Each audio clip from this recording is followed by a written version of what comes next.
Hello everyone, I'm the Dark Teller.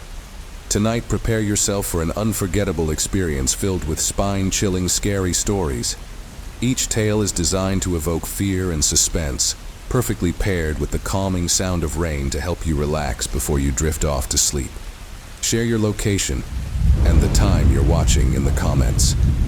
If these chilling stories leave you shivering, don't forget to like, share, and subscribe. Settle in, embrace the fright, and let the scary stories take you on a thrilling journey.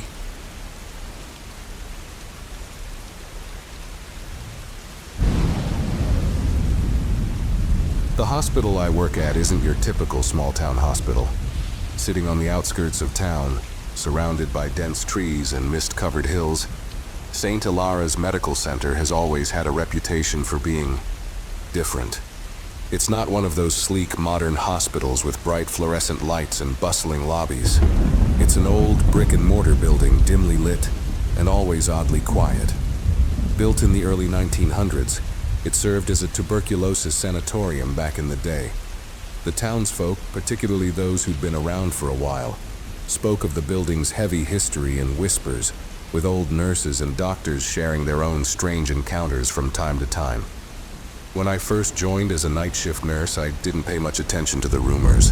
I'd heard plenty of ghost stories before, but I'm a skeptic by nature. I figured that in a place with so much history, it was bound to attract legends. St. Hilara's was no different. But over the years, my experiences have started to weigh on me. Small, unsettling moments that don't make sense. My story begins on a quiet autumn night. The hospital was unusually empty, with only a handful of patients admitted. I had just clocked in for the night shift when one of the older nurses, Linda, gave me a knowing smile. "Lucky you," she chuckled, tapping her fingers on the countertop. "Fourth floor tonight, huh? Hope you don't scare easily." Linda's been working here for decades, and while I appreciate her company, she has a habit of telling stories that make the night seem longer. I rolled my eyes, trying to ignore the tiny shiver that crawled up my spine. "Why? Is the fourth floor haunted?" I asked, feigning amusement. Linda shrugged, lowering her voice as if the walls might hear. "I've seen some things up there I can't explain. Fourth floor used to be the psych ward, you know. They closed it down in the 60s after some incidents." She left it at that, letting her words hang in the air. I grabbed my clipboard and headed toward the elevator, trying not to let her spook me. I'd done the rounds on the fourth floor plenty of times, and apart from the occasional flickering light, I'd never noticed anything strange. The elevator doors opened with a chime, and I stepped onto the fourth floor. It was eerily silent. The dim, yellowed lights buzzed softly, casting long shadows down the corridor. I could hear the faint hum of the air conditioner, but there was something else. A barely there whisper of movement, like a quiet shuffle. I paused, telling myself it was just the ventilation system, and proceeded to my rounds. Room 402 was my first stop. Inside was an elderly patient, Mr. Harvey, a long-term resident with dementia. He had been in the hospital for months and rarely had visitors. As I approached his bed, I saw him staring intently at the corner of the room. His lips moved slightly, as though he was whispering to someone. I glanced at the empty corner and cleared my throat to announce myself. "Mr. Harvey, how are we doing tonight?" He blinked, seeming to pull himself back to reality, and turned to look at me, his expression a mixture of confusion and fear. She won't leave," he mumbled, his voice trembling. "She keeps standing there looking at me." I forced a smile, telling myself it was just his condition acting up. "There's no one there, Mr. Harvey. It's just us." He shook his head, his gaze drifting back to the corner. "You don't see her, but she's there every night, staring." A chill prickled down my neck, but I brushed it off, making a note in his file and moving on. As I continued down the hallway, I noticed other little things. A faint sound of footsteps when no one was around, flickering lights that seemed to dim as I walked past them, and once, what sounded like a faint breathy sigh just behind me. Around 3 a.m., I took a break and sat down in the empty nurse's station to rest. My feet ached and my eyes were heavy. I was starting to doze off when I heard something, a faint rhythmic tapping coming from the hallway. Curious, I peeked out, expecting to see a janitor or maybe a patient wandering around. But the corridor was empty. The tapping continued, growing louder. I scanned the hallway, and that's when I saw her. A woman, dressed in an old-fashioned hospital gown, stood at the far end of the corridor, her back to me. Her shoulders were hunched, her hair tangled, and she seemed to be staring at the floor. "Ma'am," I called out, my voice barely a whisper. She didn't move. She just stood there, utterly still. The hair on the back of my neck rose as I took a step toward her, the tapping now silent. My pulse quickened, but I forced myself to stay calm. "Ma'am, are you lost?" I called out again. This time she moved. Slowly she turned her head, just enough for me to catch a glimpse of her face. Her skin was pale, almost translucent, her eyes dark and hollow, and her lips curled into a slight, unsettling smile. Before I could react, she turned the corner, disappearing into the shadows. I rushed down the hall, my footsteps echoing loudly, but when I reached the corner, there was no one there, just an empty hallway. I hurried back to the nurse's station, my hands shaking. I didn't mention the woman to anyone. I knew they'd laugh, or worse, think I was seeing things. A few nights later, I was working in the ICU when one of the patients, a young woman named Sarah, started screaming. I rushed into her room to find her thrashing in bed, her eyes wide with terror. "She's here," she cried, clutching at the thin hospital sheets. "She's here, standing right there." She pointed to the foot of her bed where there was nothing. I tried to calm her down, holding her hand and speaking softly, but she was inconsolable. "She watches me every night," Sarah sobbed. I can't get away from her. Please don't let her take me." I stayed with Sarah until she finally drifted off to sleep, but even after she was calm, I couldn't shake the feeling that something was terribly wrong. My last shift on the 4th floor was the night that convinced me I couldn't work there anymore. It was around 4 a.m., and I was finishing up my rounds when I heard a sound. A faint humming, like an old lullaby, coming from down the hall. I followed the sound, my heart pounding, until I reached the door to the old storage room. The room was supposed to be locked, but the door was slightly ajar, and the humming grew louder. I pushed the door open and peered inside. The room was dimly lit, filled with dusty old equipment and unused furniture. And there, sitting in a wheelchair in the middle of the room, was the woman I'd seen before, the one in the hospital gown. She was humming softly, her head bowed. I took a step back, my pulse racing, but my feet felt rooted to the spot. She looked up slowly, meeting my gaze, and her dark eyes seemed to pierce right through me. She didn't say a word, just stared with that same unnerving smile. Suddenly, I felt an overwhelming coldness wash over me, like the air had been sucked out of the room. The humming stopped, and for a split second, everything was silent. Then, in a voice barely more than a whisper, she spoke. "You'll be back," she murmured, her eyes narrowing. "They always come back." I stumbled out of the room, my hands shaking, and rushed down the hall, not stopping until I reached the elevator. When the doors closed behind me, I felt an overwhelming sense of relief. I put in my resignation the next day. I never returned to St. Hilara's. I took a job in a different hospital, far from that town, and I rarely speak of my time there. But sometimes, late at night, I think about that woman and the strange things I saw on the 4th floor. I wonder if she's still there, humming her eerie lullaby, waiting for her next visitor. And sometimes I can almost hear her voice, whispering in the back of my mind. They always come back.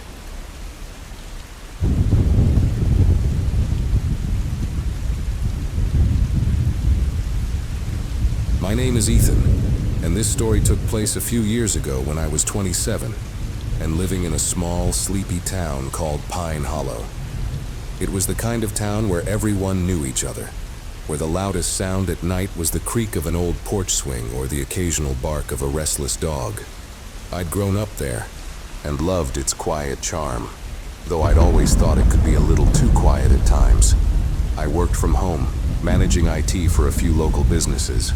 My job allowed me to spend my days in the comfort of my small 2-bedroom house, surrounded by the tall pines the town was named after. It was early October, and the crisp, cool air carried the faint scent of burning wood from someone's fireplace. I remember that detail vividly because everything else from that night has been burned into my memory, no matter how much I try to forget it. It started with a phone call. The old landline on my desk rang out, startling me from my focus on debugging a stubborn website. I don't usually get calls on the landline. Most people preferred to reach me on my cell, but I kept it for emergencies. I picked up, expecting maybe my mom or a neighbor. Hello? At first, all I heard was static, a faint crackling sound that reminded me of an old vinyl record. Then came a voice, faint and shaky, like it was struggling to push through the interference. Help. Please. Help me.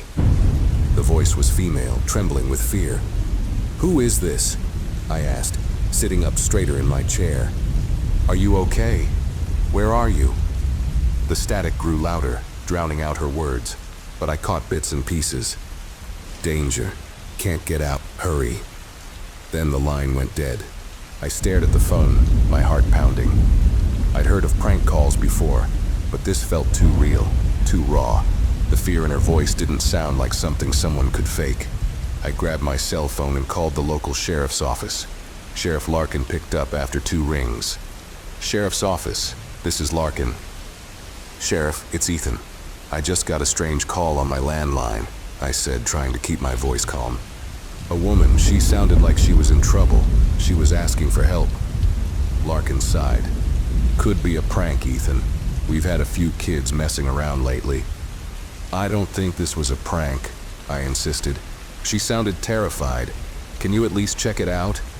He hesitated. Did she give you a location? No, just static and a few broken words. But it sounded urgent. All right, he said. I'll make a note of it.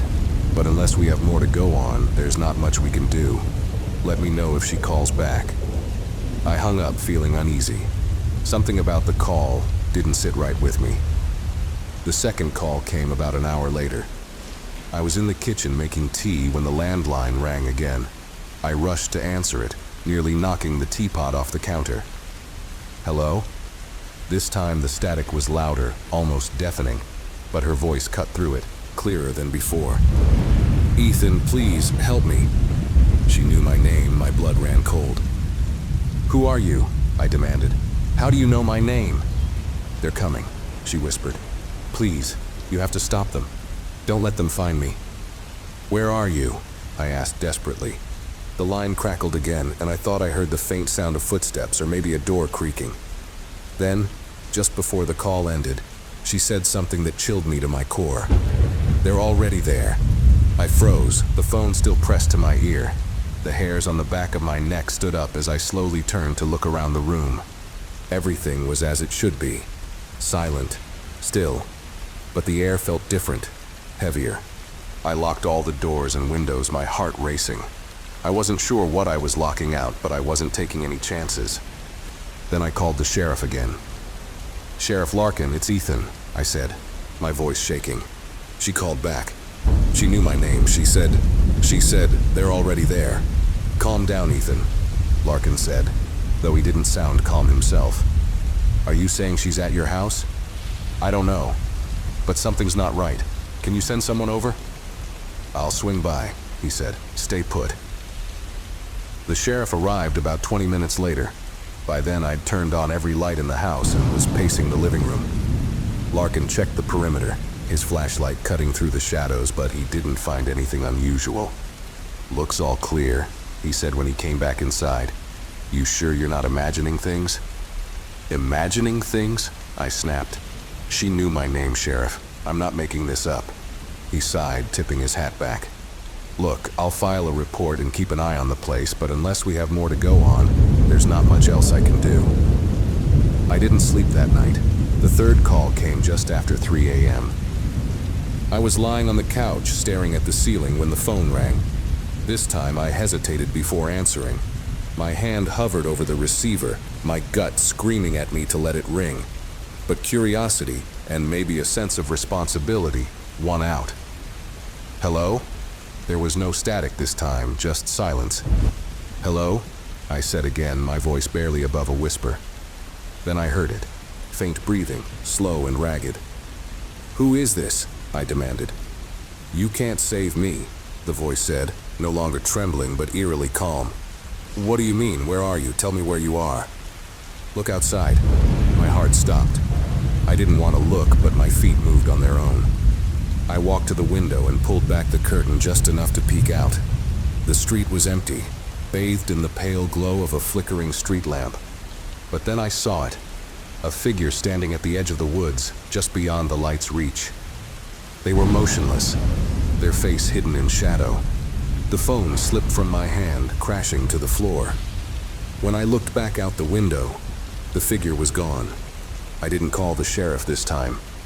What could I say? That I saw someone standing outside, that they vanished into thin air. For the next few days, I jumped at every noise, every shadow. I didn't answer the phone, letting every call go to voicemail. But the landline stopped ringing altogether. I thought maybe it was over, that whoever or whatever was behind the calls had moved on. But then I saw the news. The headline read, "Missing woman found dead in Pine Hollow." Her name was Angela Harper, a 32-year-old teacher who lived 2 streets over from me. She'd been reported missing a week earlier. Around the same time I started getting the calls. Her body was discovered in an abandoned cabin deep in the woods. The article mentioned that she'd been trying to escape someone. Her car had been found nearby, the tires slashed. I stared at her photo, my blood running cold. It was her, the voice on the phone. I told the sheriff what I knew, but he dismissed it as a coincidence. "You couldn't have talked to her, Ethan," he said. "She was dead before the call started." But I knew what I heard. To this day, I still don't know who or what called me that week. Was it Angela's spirit, trying to reach out for help? Or was it something else, something darker, using her voice to lure me into the woods? I never found out. But every now and then, late at night, my landline rings. I don't answer it anymore.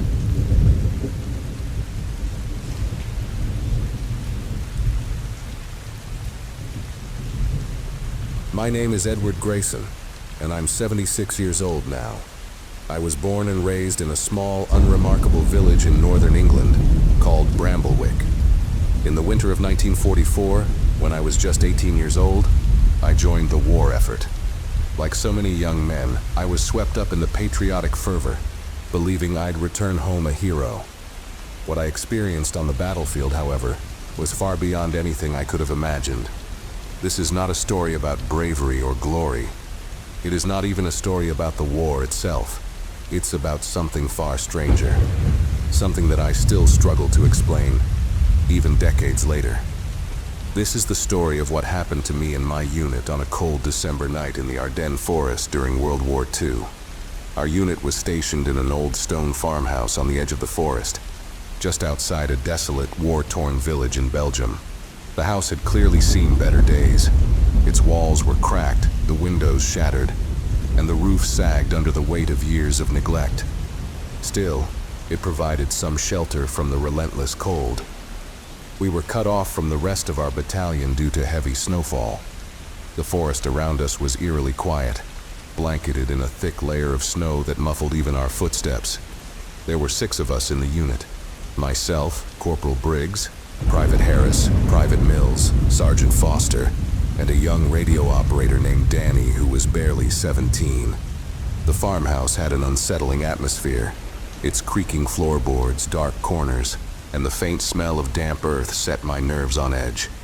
But what truly made the place unnerving were the strange carvings on the walls, symbols and words in a language none of us could identify. We dismissed them as the work of local villagers or perhaps German soldiers who had occupied the place before us. The first few nights were uneventful, save for the howling wind and the occasional distant sound of artillery fire. But on the 4th night, things began to change. It started with the radio. Danny had been trying to pick up a signal all day without success. The storm had rendered our communications equipment nearly useless. But just after midnight, as we sat around the fireplace, the radio crackled to life.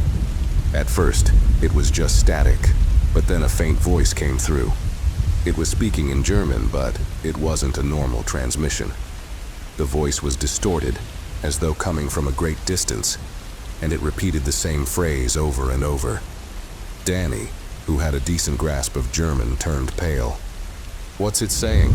Briggs asked. Danny hesitated before answering. "It's saying, 'Leave this place. You're not welcome here.'" We all exchanged uneasy glances. Foster, ever the skeptic, dismissed it as a prank or interference from enemy broadcasts. But I couldn't shake the feeling that the voice wasn't coming from any radio tower. It sounded too close, too intimate, like someone whispering directly into the receiver. That same night, Harris, who had been on watch duty, came back inside looking shaken. "There's someone out there," he said, his voice trembling. "I saw a figure in the trees. It was just standing there, watching us." Foster grabbed his rifle and went out to investigate, but he found nothing. No tracks in the snow, no sign of anyone. Still, Harris swore he wasn't imagining things. The next morning, we found strange footprints around the farmhouse. They were human, but bare, as if someone had been walking through the snow without shoes. They circled the house and led back into the forest. But when we followed them, they disappeared as abruptly as they had appeared. That night, we all felt it, the oppressive weight of the silence. It wasn't just the quiet of the forest. It was something deeper, a stillness that pressed against our chests and made it hard to breathe. Even Foster, who prided himself on his stoicism, looked uneasy. And then came the tapping. It started faintly, a soft rhythmic sound against the window. At first we thought it was the wind, but the taps grew louder and more deliberate, as though someone or something was trying to get our attention. When we finally mustered the courage to look, there was nothing there. On the sixth night, everything came to a head. We had decided to sleep in shifts, 2 men awake at all times to keep watch. I was paired with Mills, a quiet but dependable soldier. Around 2 a.m., as we sat by the dying fire, we heard it, a low, mournful wail coming from the forest. It wasn't an animal. It was human, or at least it sounded human. The sound rose and fell, like the cries of someone in agony. Mills and I exchanged nervous glances. "We should wake the others," he whispered. As we moved to rouse the rest of the unit, the wailing stopped. In its place came a new sound. Footsteps, slow and deliberate, crunching through the snow just outside the farmhouse. Briggs, who had been woken by the noise, grabbed his rifle and peered out the window. His face went pale. "There's someone out there," he said. Before anyone could stop him, he threw open the door and stepped outside. We followed reluctantly, our weapons at the ready. The footsteps had stopped, but the oppressive silence had returned heavier than ever. And then we saw it. At the edge of the forest stood a figure barely visible in the dim moonlight. It was tall and thin, draped in what looked like tattered rags. Its face was obscured, but its eyes, those eyes, glowed faintly, like embers in the dark. Foster shouted a warning, but the figure didn't move. It just stood there, staring at us. Briggs, his nerves frayed, fired a shot. The figure vanished, not into the trees, but into thin air, as though it had never been there at all. After that night, none of us could sleep. We stayed huddled around the fire, weapons in hand, jumping at every creak and shadow.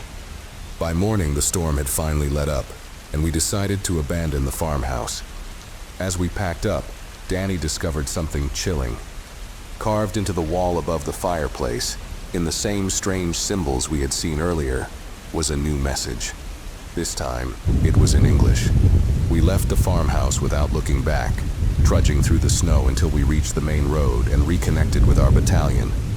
When we reported the incident, our superiors dismissed it as stress and fatigue, a shared hallucination brought on by the isolation and cold. But I know what I saw. We all do. And to this day, I can't explain it.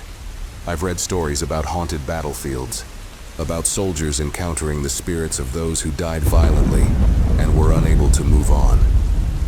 Perhaps that's what we encountered in that farmhouse. Restless souls trapped by the horrors of war. Or perhaps it was something older. Something that had been there long before the first shot was fired. Whatever it was, I'll never forget those glowing eyes or the weight of that silence. And I'll never go back to Bramblewick or the Ardennes forest. Not even in my dreams.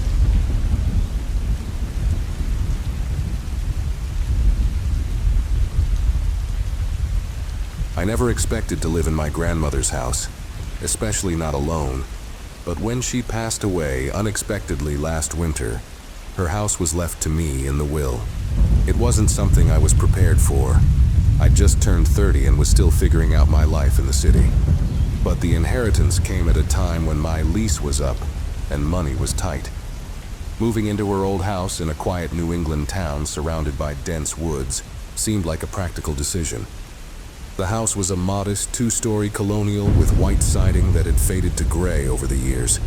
It sat at the end of a narrow dirt road, bordered by towering trees that swayed and creaked in the wind. Though the house had been kept in decent condition, stepping inside felt like entering a time capsule. Floral wallpaper, antique furniture, and the faint smell of lavender filled the air. I told myself this was temporary, just until I saved enough to move back to the city. But as the days turned to weeks, I began noticing things I couldn't explain. The first night in the house was uneventful, but I woke up feeling oddly tired, as if I hadn't truly rested. I chalked it up to the stress of the move. The second night, however, was different. I dreamed I was in the house, but it wasn't quite right. The colors seemed muted and everything felt off. The walls seemed closer, the air heavier, and the shadows were deeper than they should have been. I wandered from room to room, disoriented, until I found myself standing in the hallway on the second floor. At the far end of the hall, near my grandmother's old bedroom, stood a figure. It was tall, unnaturally thin, and completely black, as though it absorbed every ounce of light around it. It had no features, no eyes, no mouth, nothing. But I felt its gaze. It didn't move, and neither could I. I stood there, paralyzed, as a suffocating sense of dread washed over me. When I woke up, it felt as though I'd been holding my breath. My chest ached, and my sheets were damp with sweat.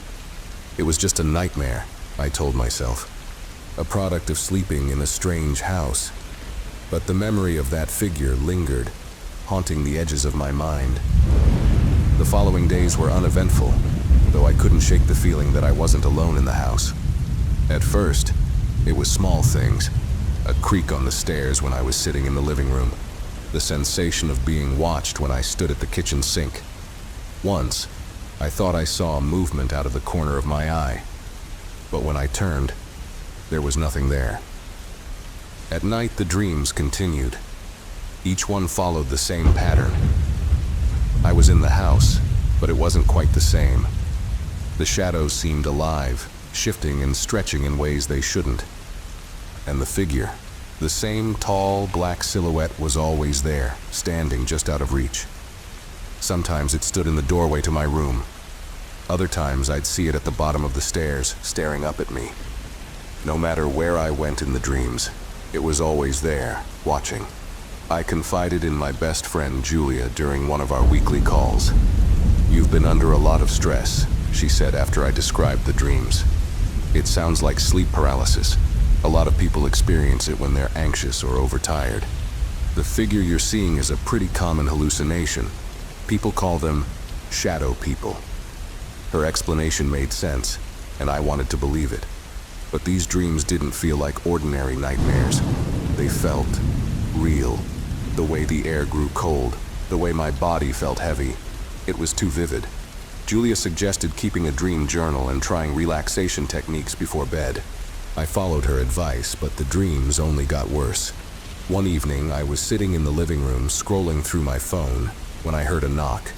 It wasn't loud, but it was deliberate. 3 slow, rhythmic taps coming from the front door. My heart jumped. It was late and I wasn't expecting anyone. I got up, peered through the peephole, and saw nothing but the empty porch bathed in moonlight. Cautiously, I opened the door and stepped outside, but there was no one there. Just the sound of the wind rustling the trees. That night, the dream was different. I found myself standing in the living room, the old grandfather clock ticking loudly behind me. The figure was there again, standing in the doorway to the kitchen. But this time it moved. It glided toward me, silent and smooth, like smoke caught in a draft. I couldn't move, couldn't breathe. It stopped inches from me, and though it had no face, I felt it staring directly into my soul. Then it raised an arm, long, spindly, and impossibly thin, and pointed at the basement door. I woke up gasping, my heart pounding. I avoided the basement for days after that dream. Something about it felt wrong, even during the day. It was dark and cold, with a damp, earthy smell that clung to the air. But curiosity eventually got the better of me. One afternoon, armed with a flashlight, I decided to explore. The basement was mostly empty, save for a few old boxes and rusty tools.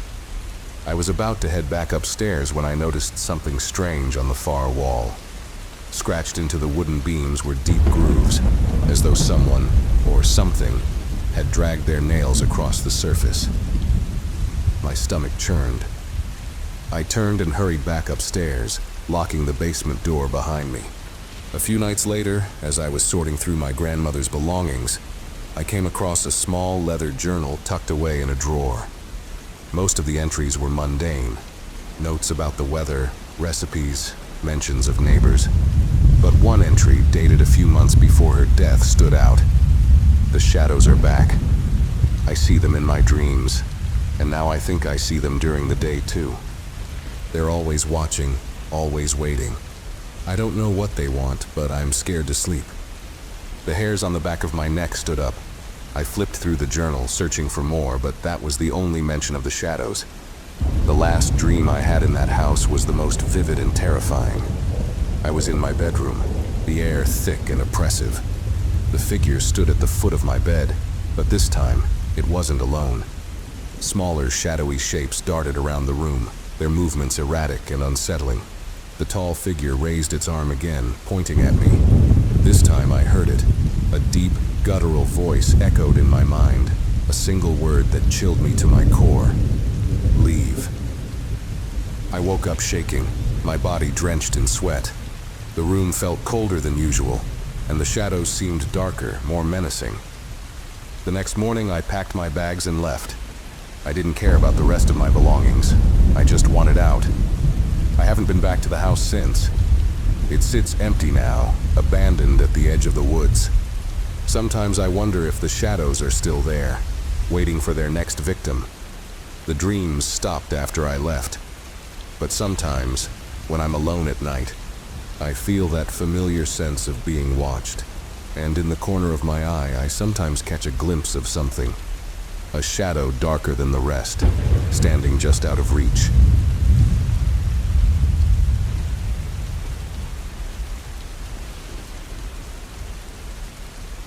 It's been years since I first heard the term spontaneous human combustion, and to be honest, I always thought it was an urban legend, a macabre myth to entertain the morbidly curious. That all changed when I experienced something firsthand, something I've been hesitant to talk about until now. My name is Daniel Reed, and this is the story of how I came to believe in something I once dismissed as impossible.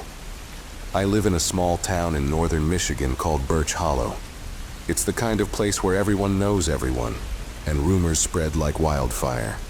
The town is surrounded by dense forests and scattered lakes, making it a picturesque retreat for those who enjoy solitude. I work as a caretaker for one of the old cabins near Lake Willow, a spot that rarely sees visitors except for the occasional hiker or fisherman. It started on a crisp October evening when the air smelled faintly of wood smoke and the golden light of autumn was beginning to fade. The cabin I manage, known as the Grayson Lodge, is about 5 miles from the main road, accessible only by a narrow dirt path. It's an old structure, built in the early 1900s, with creaky wooden floors, a stone fireplace, and a peculiar chill that seems to linger no matter how high you stoke the fire. That evening, I was preparing to close the cabin for the season. The place had been vacant for months, and I was tasked with ensuring everything was in order before the heavy snow arrived. I had just finished securing the shutters when I noticed something odd. a faint black scorch mark near the edge of the porch. It was small, about the size of a dinner plate and shaped like a perfect circle. I knelt to inspect it, brushing away the fallen leaves. The wood beneath was charred but not burned through, as if whatever caused it had been intense but brief. I assumed it was just from a careless camper who might have stopped by without permission. It wasn't until I saw another, identical mark near the side door that I started to feel uneasy. I tried to shrug it off. Maybe someone had been using fireworks, I thought, or perhaps it was just some kind of chemical reaction from spilled cleaner. Still, the marks were unsettling, and I couldn't help but glance over my shoulder every few minutes as I worked. As night fell, the cabin grew quieter. The only sounds were the occasional hoot of an owl and the distant rustling of leaves. I built a small fire in the stone hearth and sat down to finish my inventory list. The warm glow of the flames did little to ease my nerves. That's when I heard it, a faint, almost imperceptible crackling sound. It wasn't coming from the fireplace, but from somewhere outside, near the front porch. It reminded me of the sound dry leaves make when they're burned, sharp and brittle. I froze, listening intently. "Hello?" I called, my voice breaking the silence. No answer. I grabbed my flashlight and cautiously opened the front door. The beam of light cut through the darkness, revealing nothing but the empty woods and the stillness of the night. But as I stepped onto the porch, the air felt wrong, thicker, almost charged, like the moments before a lightning storm. I scanned the area and saw another scorch mark, this one larger than the others, right in the center of the dirt path leading to the cabin. My stomach churned. It hadn't been there earlier. I was sure of it. I retreated inside, bolting the door behind me. The fire in the hearth crackled louder than usual, casting flickering shadows across the room. I told myself I was overreacting, that it was all just a coincidence, but deep down, I couldn't shake the feeling that something was watching me. By midnight, I was too uneasy to sleep. I decided to keep myself busy, organizing the shelves and double-checking the locks. That's when I found the old journal. It was tucked away in a drawer, bound in cracked leather and smelling faintly of mildew. Curious, I flipped through its pages. The handwriting was spidery and uneven, dated from the 1940s. Most of it was mundane, notes about the weather, hunting trips, and family visits. But then I came across an entry that made my blood run cold. October 15th, 1947. Something strange is happening near the lodge. Found scorch marks in the woods. Perfect circles like the ground burned from within. Mary says she saw a flicker of blue flame hovering above the ground last night. Can't explain it. Feels like the air's alive with something unnatural. I slammed the journal shut, my hands trembling. The date on the entry was almost identical to today's, separated by decades. I tried to rationalize it. Maybe it was a prank, a coincidence. But the unease in my chest grew heavier. The night dragged on, every creak of the old cabin amplifying my anxiety. Around 3 a.m., I decided to take a walk around the property, hoping the fresh air would calm my nerves. I grabbed my coat and flashlight, stepping out into the chilly night. The woods were eerily quiet. No crickets, no wind, just an oppressive stillness that pressed against my ears. I made my way toward the lake, scanning the ground for more scorch marks. That's when I saw it. A faint glow, like a flicker of firelight, coming from the edge of the water. It was bluish, almost ethereal, and it danced above the ground as if it were alive. My heart pounded in my chest as I crept closer, my flashlight trembling in my hand. The glow pulsed, growing brighter as I approached. Then, without warning, it flared up, blinding me for a moment. When my vision cleared, the glow was gone, but in its place was another scorch mark, this one larger and still smoldering. I stumbled back, tripping over a root and falling to the ground. Panic surged through me as I scrambled to my feet and ran back to the cabin, my breath visible in the cold air. When I reached the porch, I stopped dead in my tracks. The scorch marks had multiplied. They were everywhere, on the path, the steps, even the walls of the cabin. My mind raced, trying to comprehend what was happening. I locked myself inside, my back pressed against the door. The fire in the hearth had died down, leaving the room in near darkness. Then I smelled it. An acrid, burning scent, like singed hair. It was faint at first, but grew stronger by the second.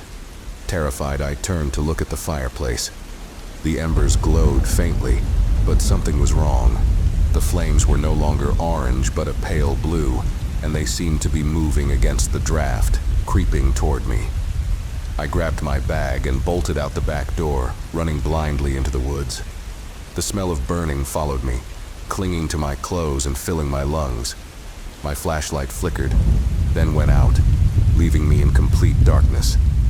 That's when I saw the final horrifying sight. A figure, or at least what I thought was a figure, stood in the distance. It was engulfed in blue flames, but it didn't burn. The fire flickered and danced, illuminating a face that was both human and not. Its features distorted like melting wax. It raised a hand, and for a brief moment I felt an intense heat sear my skin. Then everything went black. I woke up at dawn, lying on the ground near the lake. The cabin was gone. Nothing but ashes and a blackened foundation remained. The authorities said it was a fire caused by faulty wiring, but I knew better. I've never returned to Birch Hollow, and I've never spoken about that night until now. But sometimes, when the air is still and the night is quiet, I catch a whiff of that burning smell, and I wonder if whatever I saw is still out there, waiting for someone else to stumble upon it. They say spontaneous human combustion is a myth, a phenomenon that defies explanation. But I've seen the flames, and I'll never forget the face that emerged from them.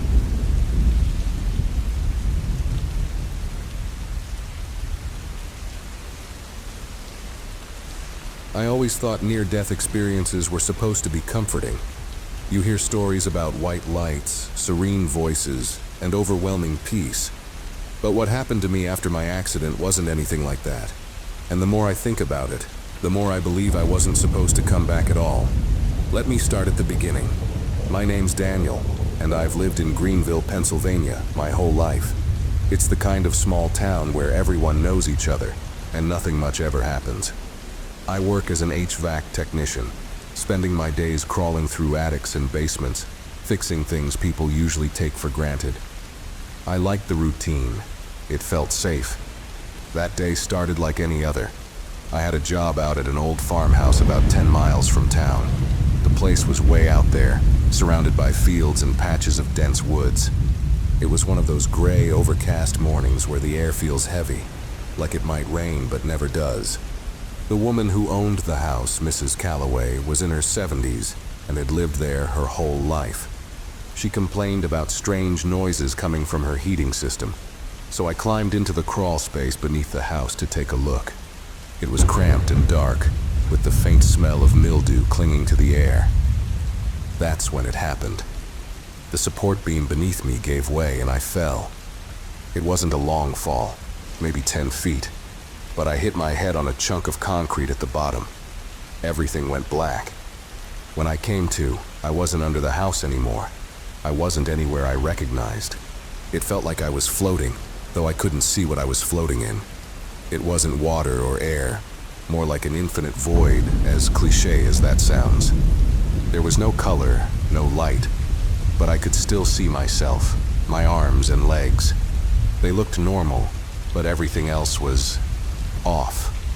At first I felt calm, like I was just in a dream, but then I noticed something, movement, just out of the corner of my vision. Shadows, but with no light to cast them. They darted around me, too quick to focus on, too vague to identify. I tried to move, but I couldn't. It was as if the void itself was holding me in place. Then I heard it, a voice. It wasn't comforting or soft. It was low and guttural, like a growl stretched into words. "You don't belong here." I tried to respond, to ask where I was, but no sound came out. The voice spoke again, louder this time. "You shouldn't have come." Suddenly I was yanked backward, like something had grabbed me and was pulling me through the void. The shadows became more distinct. Long, thin forms with jagged edges, almost like figures, but wrong. Just as I felt myself being dragged deeper, everything snapped back. I woke up to Mrs. Calloway screaming. I was lying on the ground beneath her house, blood pooling beneath my head. My chest ached and I struggled to breathe. She told me later that I'd stopped breathing for nearly 3 minutes. She thought I was dead until I gasped and started coughing. An ambulance came and I was rushed to the hospital with a concussion and cracked ribs. But that wasn't the end of it. The first few nights after the accident, I couldn't sleep. Every time I closed my eyes, I was back in that void. I could hear the voice, faint and distant, repeating the same words. "You don't belong here." At first, I thought it was just the concussion messing with my brain. The doctors said my tests looked fine, but they didn't know about the dreams. I didn't tell them. Things started getting weirder about a week later. I was at home, lying in bed, trying to convince myself to sleep when I heard something outside. It sounded like footsteps, slow and deliberate, crunching the gravel in my driveway. I live alone, so I grabbed a flashlight and went to check it out. There was nothing there, but as I turned to go back inside, I saw something, or thought I did, just at the edge of the woods behind my house. A tall, thin shadow standing unnaturally still. I convinced myself it was just my imagination, maybe a trick of the moonlight. But I couldn't shake the feeling that I was being watched. The footsteps came back the next night and the night after that. I stopped going to the window. I didn't want to see whatever was out there. It wasn't just at night either. I started noticing things during the day. My tools would go missing, only to reappear in places I hadn't put them. My radio would turn on by itself, always to static. Once, I caught my reflection in the bathroom mirror, but it wasn't quite right. My face looked off, like it was too long, too sharp. It only lasted a second, but it was enough to make me avoid mirrors for days. The worst part was the feeling, though. The constant sense that I wasn't alone, even when I was. Like something was always just behind me, just out of sight. One night, I finally broke down and called my sister Jen. She's always been the practical one, the kind of person who can handle anything. I told her everything about the accident, the void, the shadows, the voice. She didn't laugh or call me crazy. Instead, she got quiet.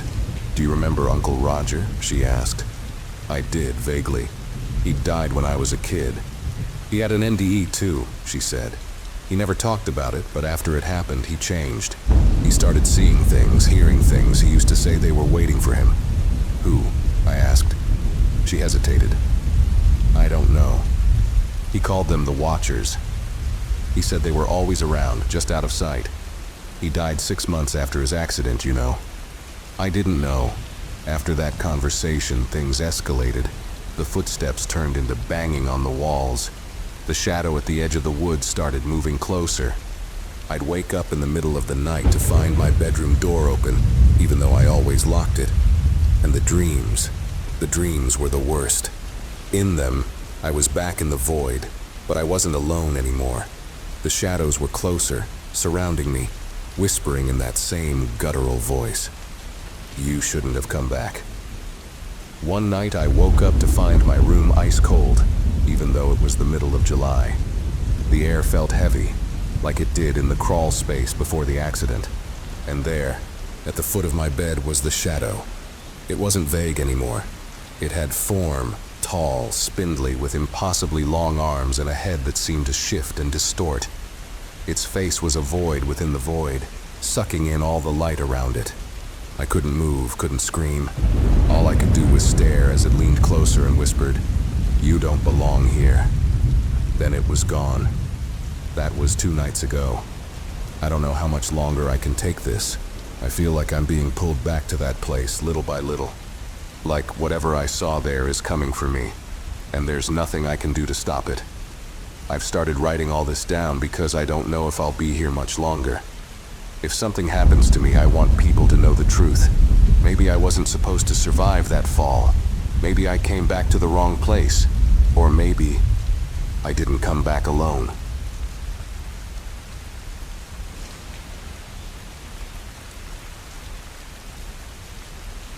It was late October, the kind of crisp autumn evening that begged for a walk despite the early dark. My name is Ethan, and I live in a quiet little town nestled deep in New England. The streets here were lined with old cobblestones, and the houses had stood for centuries, their wooden frames creaking with age. It was a place steeped in history and, at times, unease. There's a small park near the edge of town, not far from the woods. It's quaint during the day, but eerie at night. Near its entrance stands something you don't see much of anymore: a phone booth, the kind with glass panels, a rotary dial phone, and a faint smell of mildew inside. It's been there for as long as I can remember, though I've never seen anyone use it. It doesn't even seem connected to anything, just sitting there like a forgotten relic. I'd passed by it countless times without a second thought. But that night, something about it caught my eye. The faint glow of the bulb inside made it seem alive, almost inviting. I hesitated but eventually walked closer, more out of curiosity than anything else. The phone booth had a scratched-up, foggy appearance. Someone had etched a strange symbol on the glass, an almost perfect circle with jagged lines radiating from the center like a sunburst. It was faint, but visible enough under the weak yellow light. I reached out and slid the door open, half expecting it to be jammed from years of neglect, but it moved easily, eerily smooth. Inside, the air was stale, carrying an odd metallic tang. The phone hung in its cradle, the cord coiled like a snake, and the rotary dial seemed to shimmer under the light, almost as if it were new. That's when I saw it, a folded piece of paper wedged into the corner of the booth, just under the phone. I picked it up, thinking it might be an old receipt or a child's doodle.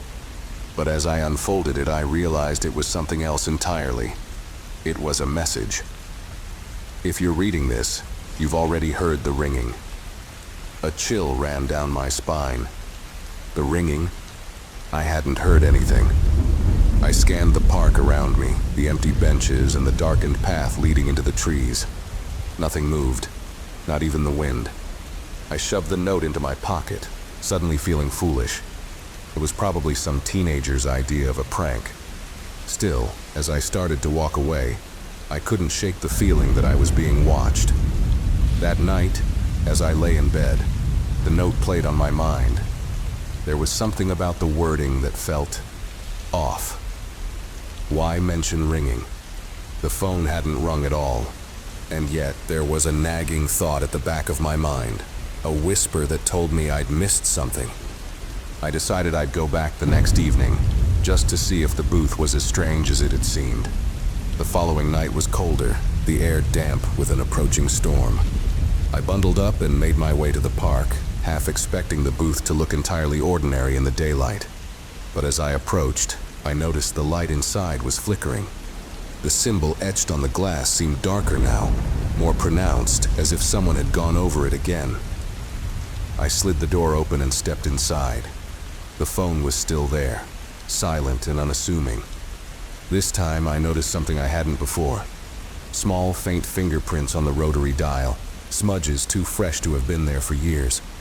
Someone had used this phone recently. I stood there for a moment, debating whether to pick up the receiver. It felt absurd. Why would I? But my hand moved on its own, reaching out and lifting it to my ear. At first, there was nothing, just the hollow buzz of static, faint and distant. But then I heard it, a voice. Hello? It was faint, like someone whispering from far away. Hello? I replied, my voice shaky. The line went dead. I hung up quickly, my heart pounding. The park around me was silent, but I couldn't shake the feeling that I was being watched again. I turned and walked home, trying to convince myself that the phone must still be connected somehow, and I'd picked up a random crossed line. But deep down, I didn't believe it. That night, I dreamed of the phone booth. In the dream, I was inside, but the light was out, and the symbol on the glass glowed faintly, pulsating like a heartbeat. The phone rang, and when I picked it up, the voice on the other end wasn't a whisper. It was a scream. I woke up drenched in sweat, the sound of the scream still echoing in my ears. The next day, I told myself I wouldn't go back. Whatever was happening, I didn't want to be a part of it. But as evening fell, I found myself drawn to the park as if something unseen was pulling me there. The booth looked the same, but this time, There was another note stuck to the glass. "You're part of it now." My hand shook as I opened the door and stepped inside. The phone rang the moment I touched the receiver. The sound was piercing, louder than any phone I'd ever heard. I picked it up, my heart racing. "Who is this?" I asked, my voice trembling. There was no reply, just the same faint static as before. But then, a series of clicks echoed through the line, like someone dialing a number. I held my breath, waiting. "Ethan." The voice was clear this time, and it said my name. I slammed the phone down and stumbled out of the booth. My name. How did it know my name? That night, the dream came again. The booth, the glowing symbol, the scream. But this time there was more. A figure stood outside, watching me through the glass. Its face was featureless, just a blank oval where eyes, nose, and mouth should have been. When I woke up, the clock read 3:33 a.m., and my phone buzzed on the nightstand. A message from an unknown number. "You can't ignore it forever." The next few days were a blur. I avoided the park, avoided the booth, but the dreams didn't stop. Neither did the messages. They came at random times, always from an unknown number, always cryptic. "Answer the call. You know where to go. It's waiting." By the end of the week, I couldn't take it anymore. I had to know what was happening, even if it meant facing whatever was behind it. When I returned to the booth, the park was empty, and the night was silent. The light inside was steady now, no longer flickering. I stepped in, closed the door, and picked up the receiver. Before I could speak, the voice came through. "You're ready now." "For what?" I asked, my voice barely above a whisper. "To listen." The static grew louder, and beneath it I heard voices, dozens of them, overlapping, murmuring, crying out. They spoke of things I couldn't comprehend, horrors that felt ancient and vast. And then, they said one thing in unison: "Come and see." The light in the booth flickered out, plunging me into darkness. I don't remember how I got home that night, but when I woke up, there was a new message on my phone. "We'll call again soon." I haven't been back to the park since. The booth is still there, waiting, its light glowing faintly in the dark. Sometimes, late at night, I think I hear a faint ringing, but I don't answer. Not anymore.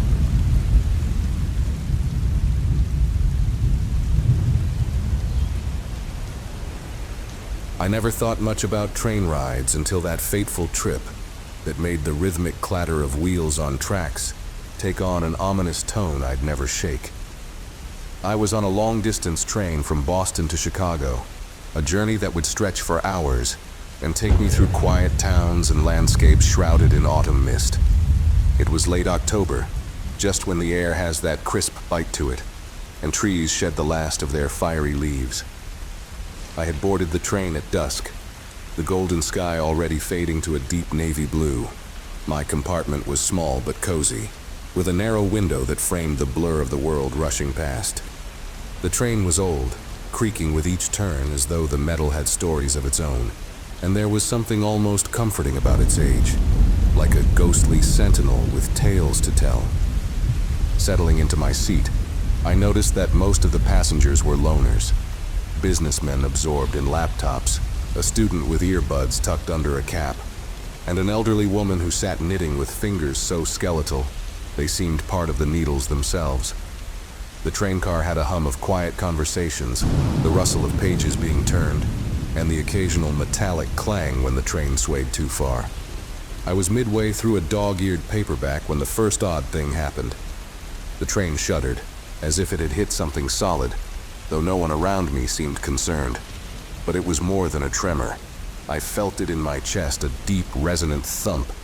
Shaking it off as some kind of track anomaly, I glanced out the window. The countryside had turned darker, and a thick fog now licked at the glass. I could barely make out the skeletal shapes of trees that looked like grasping fingers. "Excuse me," a soft voice called, startling me. I looked up to find a young woman standing in the aisle, clutching a vintage suitcase that seemed too heavy for her slight frame. She had wide, dark eyes that looked almost too intense. "Is this seat taken?" she asked, nodding to the empty spot beside me. "No, go ahead," I said, surprised by how tightly my voice came out. She slid into the seat without another word, her gaze fixed on the window. It struck me as odd. She hadn't checked her ticket or glanced around as most passengers do when finding a seat. She just sat, as if she already knew this was where she needed to be. Minutes passed in silence. My eyes kept drifting back to her, trying to discern something familiar. Her coat was long and tattered, its hem frayed as if it had been dragged over miles of road. She held the suitcase on her lap, fingers clenching the worn leather until her knuckles whitened. Every so often I caught her glancing at me from the corner of her eye, and I would shift uncomfortably and pretend not to notice. As the night deepened, the train car began to empty, leaving only a handful of passengers scattered throughout.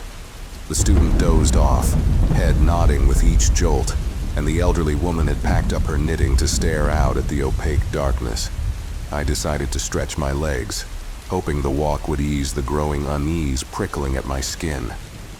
I made my way to the narrow, swaying corridor that connected the compartments. The air felt different here, colder as if I'd stepped into a drafty old house. I peered into the next carriage and saw only shadows shifting as the train rattled along. Just as I turned to head back, the lights flickered, plunging the corridor into darkness for a split second. When they sputtered back to life, I saw a reflection in the window, a gaunt face peering over my shoulder, eyes sunken and hollow. My breath caught in my throat, and I spun around, heart pounding. The corridor was empty. A sick chill washed over me as I hurried back to my seat, bumping into the edge of the seats as I did. The young woman was still there, only now her expression was different. She was watching me with an intensity that sent shivers down my spine. "Did you see it?" she whispered, her voice breaking like a fragile thing. I blinked. "See what?" Her eyes shifted toward the window, where the dark pressed in like a living thing. "They come at night, you know, when we pass through the hollows." Before I could ask what she meant, the train lurched again and the lights dimmed, casting the car in an eerie half-light. Outside, the fog thickened, swirling with a life of its own. I could swear I saw shapes moving in it, fleeting and vague, like figures pacing just out of reach. A sudden thump rattled the window, and I jumped back. It sounded like something had hit it from the outside. No, not hit. It sounded like hands slapping against the glass. I looked around for any sign that others had noticed, but the few remaining passengers seemed unaware, lost in their own worlds. The young woman's eyes, though, were fixed on the window, lips parted as if holding back a scream. "Who are you?" I finally blurted, unable to take the silence any longer. "My name is Lena," she said, but there was something mechanical about the way she spoke, as if reciting a line. "I used to take this train." "What do you mean, used to?" I asked, a prickly dread threading through me. She didn't answer. Instead, she reached out and touched the glass, her fingers leaving foggy prints that seemed to linger even after she pulled her hand away. "They always come when the train enters the hollows. We're in their path now." Suddenly, the lights in the car died completely, and we were left in darkness. The sounds of the train wheels seemed louder, almost frantic. A distant scream, faint and high-pitched, echoed through the walls, or maybe it was just the wind, howling like a lost soul. Panic coiled tight in my stomach. I felt trapped, a prisoner to the night and this strange, unsettling girl. The seconds stretched, each one more suffocating than the last, until the lights flickered back to life. But they weren't as bright as before. They buzzed and glowed with a sickly yellow hue, casting long, wavering shadows. In those shadows, I saw them. Figures pressed against the windows, their faces pale and eyes wide and empty.